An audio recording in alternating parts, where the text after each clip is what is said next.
At first I thought this can't be true. It's like some sort of prehistoric disaster movie. But it's real, all right. A gigantic volcano of steaming hot mud as far as the eye can see. It's already swamped a dozen villages on the Indonesian island of Java. And I mean swamped. Houses, factories, mosques, everything just swallowed up by this relentless tide. 40,000 people have been left homeless, without jobs, without hope. And the really infuriating thing is, geologists are convinced it's not a natural disaster. It's man-made, and the prime suspect is a big mining company with strong Australian connections.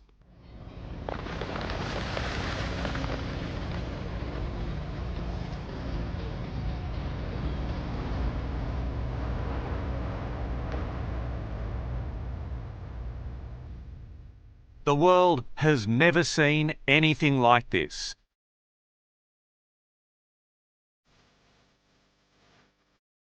A gargantuan fountain of mud gushing from the bowels of the earth.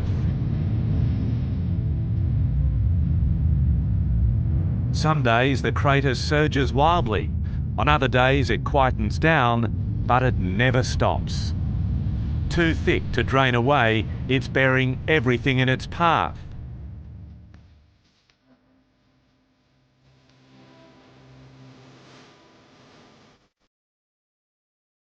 This is a tragedy of errors backed by Australian money.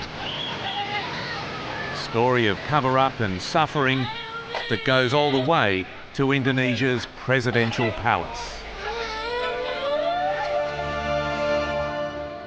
Look, our first glimpse, there it is. Yeah, it's a huge, huge eruption. Those houses will just be... They are gone inside. I mean, they are just full of mud. 360 degrees all around you for kilometres is mud. Even for a top geologist, this site defies belief. Dr. Mark Tingay from Adelaide University couldn't wait to see the granddaddy of all mud flows on Indonesia's main island of Java, just west of Bali. It's so unpredictable, we're allowed just a few minutes at the crater. It's just incredible the amount of mud and stuff that's coming out of here, all this fluid. A boiling, bubbling cauldron about 100 metres across. This is extraordinary. This is amazing. This is certainly the biggest mud volcano crater I've ever seen, and I've seen some of the biggest natural ones in the world. How hot is it, Mark? This would be, as I say, the temperature ranges from about 70 to 100 degrees Celsius, so it's very, very hot. You wouldn't want to put your hand in it. How long could this go for? How long could this mud keep spewing up from underneath us? Well, geologically, mud volcanoes can go on for hundreds of thousands of years. But in terms of sort of man-made eruptions like this, the longest we've seen them go for is over 20 years. No one knows how it will end, but we do know how it started. With the mining company's stuff-up. Here's what happened. This time last year, they were exploring for natural gas just to the right of the plume of steam. Around here were rice paddies and villages. You can see the roof of the local mosque poking up through the mud just over there. Now, when the drilling got to nearly 3 kilometres under the earth, it struck a high pressure zone, and the result was catastrophic. When they were drilling this well, they've encountered this chamber or this very large reservoir of highly pressured water. They've lost control there. That water started to come up the borehole and then got into another shallower level, brought up, captured all this mud, eroded all this mud and clay as it's come, and then erupted to the surface. So about 200 metres away from where they were drilling. The world's top experts agree this was straight out human error. Most likely a failure to shore up the walls of the borehole with a protective casing. We're 90% certain that the drilling is the trigger for this event. So, lives lost, thousands of lives ruined through ineptitude. Ineptitude's a pretty strong word, Peter. That's a very hard one because we don't know what the conditions were when they were actually drilling. However, certainly the only reason you don't set casing is to cut costs, because it takes time to set casing and time is money when you're drilling. When it started a year ago, it was a small geyser of mud and steam in a rice paddy. After a few days though, all hell broke loose, causing a frantic exodus. Levee banks and dams built in great haste collapsed just as quickly. A year later, 12 villages are buried, 20 factories, roads and rice fields are inundated, and nearly 40,000 people displaced.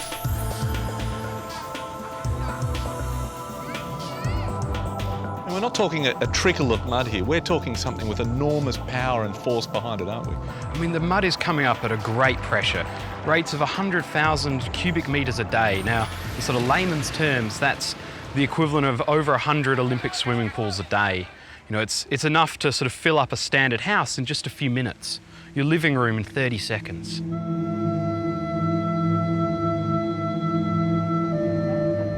Disasters on this scale normally attract immediate global aid, but not here.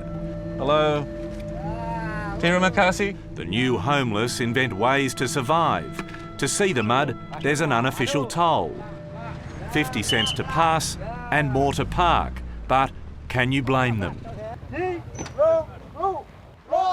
Here, everyone's fending for themselves, but it's hard, hard work. This is all to get to that factory that's deep in mud, to plunder all the lights, the electrical boxes, all the fittings in there. Then they'll go and sell them and make a quid so they can live day to day.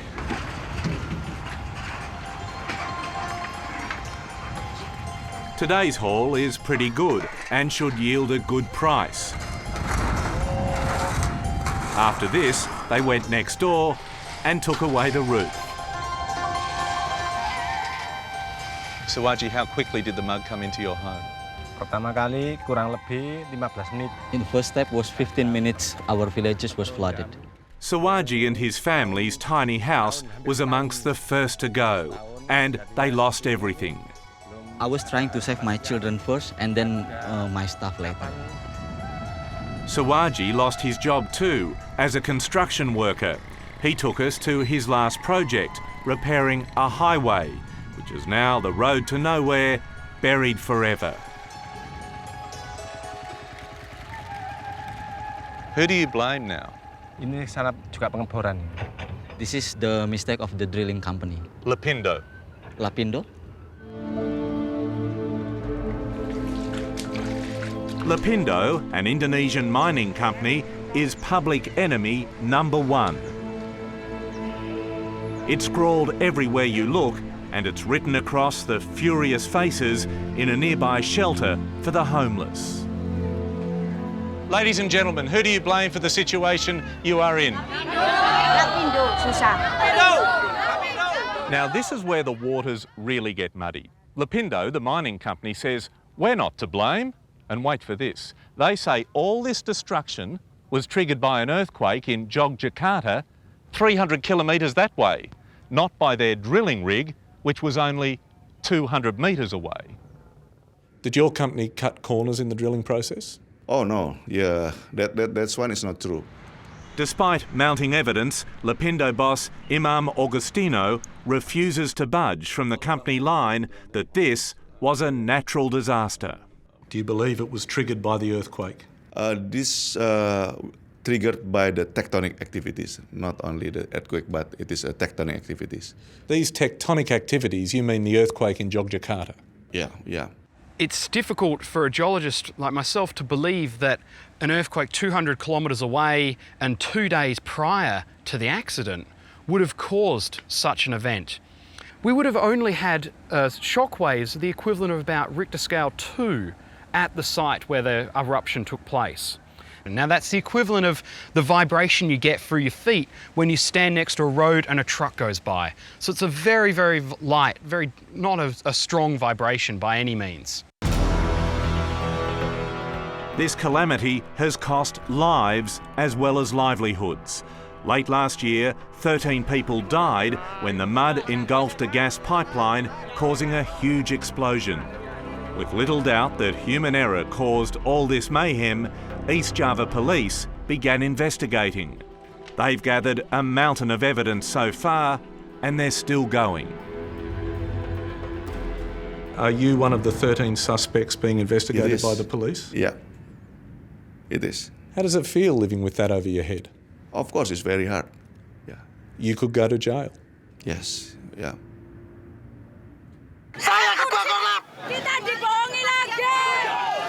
With tempers at boiling point, the Indonesian government ordered Lapindo to buy every block of land, every home and every factory as compensation. But get this, sitting beside President Yudhoyono in Cabinet as Welfare Minister is Abrizal Bakri, a billionaire businessman whose empire includes Lapindo. Recently, Mr Bakri has been trying to offload the company, and those owed money suspect he's trying to offload his liability as well. Let me make sense of why I think you wanted to sell it to an offshore company. It was so you could have a company with no assets, no responsibility, so you could wash your hands of the problem. That's not true. So everything I'm saying isn't true. I don't say it's not true, but it's not 100% correct.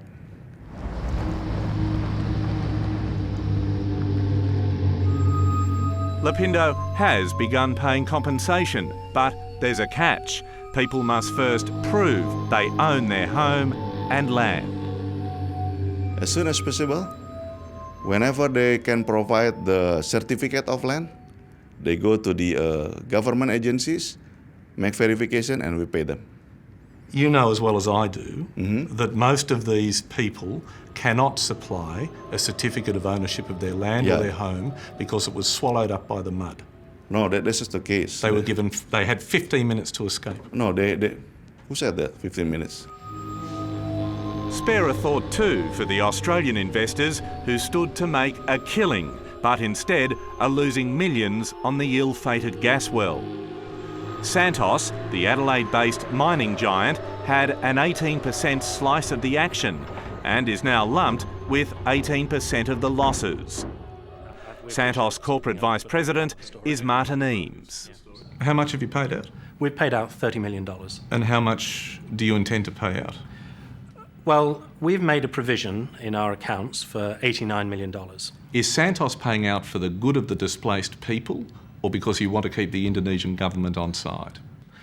Well, we're paying it because we feel it's the right thing to do, first and foremost, and part of that is because of the impact on the people. You know, our decision on paying the money that we have done is simply because we feel that is the right thing to do. Since there's no taming the flow of mud, what on earth to do with it? A new drainage channel to relieve the massive build-up is just a trickle compared with what's spewing out of the ground. What's really frightening, though, is the scientists' prediction. The giant underground chasm left behind could cave in, sucking everything down with it. You are saying that the Earth could gobble up the whole lot? Now, what we really fear that might happen is that could collapse very, very quickly. That all the water and all the soil that's been pulled out of the ground could cause the ground above the surface to collapse.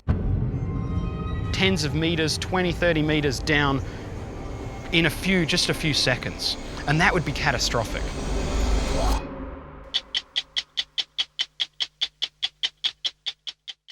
Hello, I'm Liz Hayes. Thanks for watching 60 Minutes Australia. Subscribe to our channel now for brand new stories and exclusive clips every week.